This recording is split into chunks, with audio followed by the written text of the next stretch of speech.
అది ఏమన్నా తేడా వచ్చింది చూడు.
గోవిన ఒకసారి గొంతు మరిసి శివ శివ అవరాహ శంభో శకరం ఒకసారి 6 మంది కోడాలు ఉన్నారు కదా, పలకలు ఎక్కువ చూస్తానమ్మా.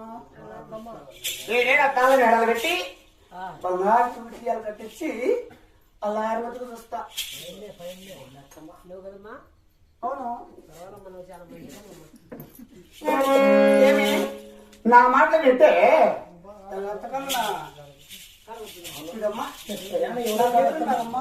అవునమ్మా, మీరు ఎవరో 7 మంది కుమారులు. ఎవరు లేరమ్మా, వాళ్ళకి ఎందుకు పెడతానమ్మా? నా ఎన్న కూతురు కాబట్టి నా మాట వినే మనకు వచ్చాడు. నా బంగారం మా మేనత్త కాదు, అంతే కదా మరి. కోడలైనా కూతురులైనా స్వయం నేనే కదమ్మా. అది అలాగే మీరు చెప్పినట్టుగానే పలుకుతానే ఉన్నా. 10 కాలేదా అడగండి అడుగుతారు ఇంటికి వస్తారు, ఇంటికి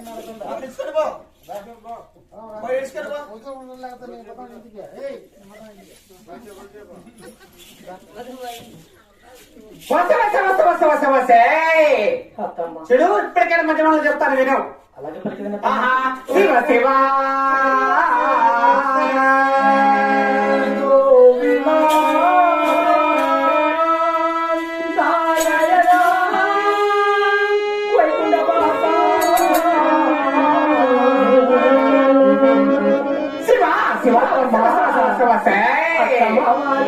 మాటలో వినగారి మాట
మామని మాట వెనుక నేను ఎవరి మాట లేదు అత్తమ్మ. ఇంటాను అత్తమ్మ ఇంటాను.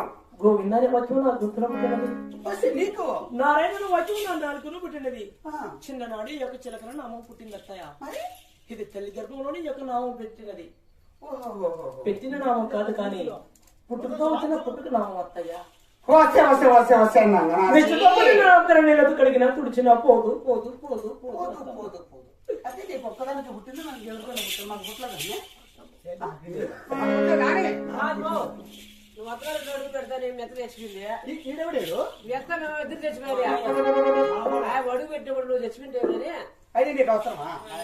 నీకు అవసరమా అని నువ్వు తెచ్చిపో కూర్చోడా?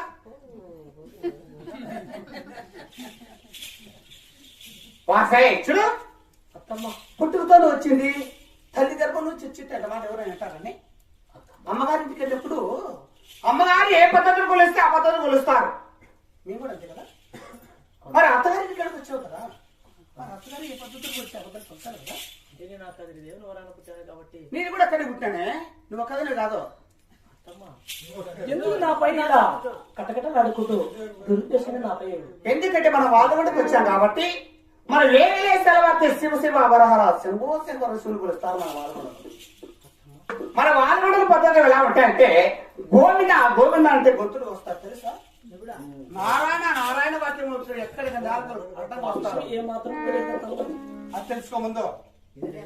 నాకేడ పుట్టేటప్పుడు ఎవరైనా ఒప్పుకుంటారో నేను చూసి కొత్త పాఠాలు ఎవరైనా నేర్చుకున్నా తెలుసా? నేర్చుకుంటారే ఈ సంవత్సరం పెద్ద సిద్ధమాటలు చెప్పేదానికి. అత్తమ్మ ఏదో మా మేనత్త స్వయం మా మేనత్త మా మేనమామని గారు మరి మేనత్త చెప్తే మేనత్త మాట ఎవరైనా వింటారా? అత్తమాట కొంచెం ఇల్లు ఇస్తాను నువ్వు. అత్తమ్మ ఎంత పలకాలని ఉన్నా నన్ను ఆ వాక్యం రాలేదత్తమ్మ. నీకు రాదే ఎందుకు వస్తారే? రాదత్తమ్మ. చూడు మాటలతో మాడికాయలు రాస్తాయండి. అదే రాస్తాయి. మీరు చెప్పే ఉద్దేశం ఏమని అత్తమ్మా? చెప్తానే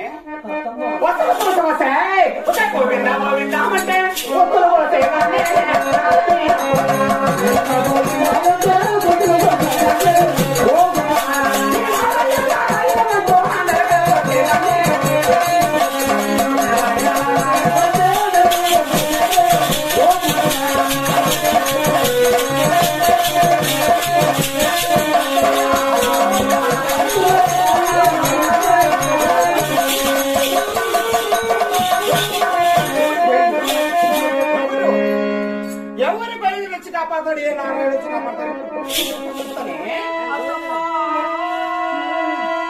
ఇది బయలు నుంచి కాపాడతాడు. ఏ బయలు వస్తా నేను కూడా చూస్తాను. అత్తయ్య అత్తయ్య నన్ను కొత్త కొత్త కొత్త ఉంటాను. ఎవరికి అత్తయ్య నీకు?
చిన్న కొడుకు నేను కొడుకు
ఏం చేస్తారంటే కట్టినట్టు పట్టు చెల్లిపాము మరి పుట్టింటి వారి నగల సొమ్ములు వచ్చాను నా లాంటి ఒక ఆడజన్మ నీతి కూడా కదా అత్తమ్మా అవునే చీరాల్లో చెప్పడం నీకేమైనా నయమైన అత్తమ్మా వచ్చే పాలు మొక్కలు కదా కట్టుకొని సరే నగల సొమ్ములు ఇప్పటికి బాధపడుతున్నావే అయినా వాళ్ళు కూడా పడలేదు దొరసాన్ని చిన్న కూడా అత్త మాట్లాడలేదు నాకెట్లా